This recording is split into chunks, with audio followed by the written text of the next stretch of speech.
And I think one of the things that we should look at here is the summary. And so we have served as a prologue to the book, and we have the dogmatic prescriptions, the chapters 1, the unity of God, 2, the attributes of God, 3, the presence of God, the angels, 4, the prophet, 5, future life, 6, individual responsibility, 7, the last judgment, 8, paradise and hell. That was the dogmatic prescription section. Section 2, worship and ritual. 1, the profession of faith. 2, religious service of prayer. 3, the alms. 4, the fast. 5, the pilgrimage to Mecca. 6, the holy war. Section 3, moral prescriptions. 1, piety. 2, duty towards parents. 3, duty towards orphans. 4, human solidarity. 5, the testimony, the oaths, the pledged word.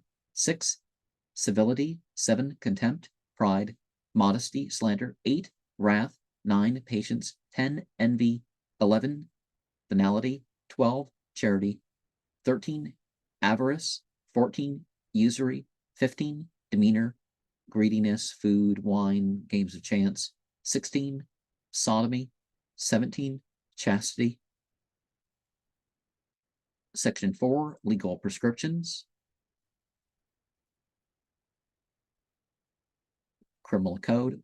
1, sedition. 2, homicide. 3, theft. 4, fornication and adultery. 5, adultery of female slaves. And remember, Islam doesn't have this concept of slave rates. There's no wars fought for the purpose of extending borders or forcing conversion or getting treasure or capturing slaves.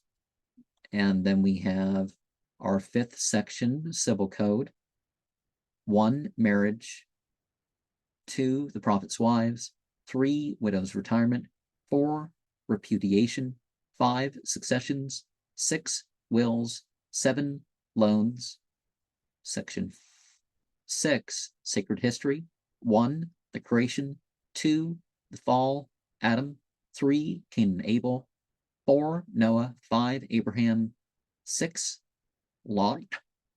7, Joseph. 8, Moses. It says law, but it's got to be the hard T. Moses. 9, Jonas. 10, Mary. 11, Jesus. And to serve as an epilogue, the place of the Koran in the scriptures. And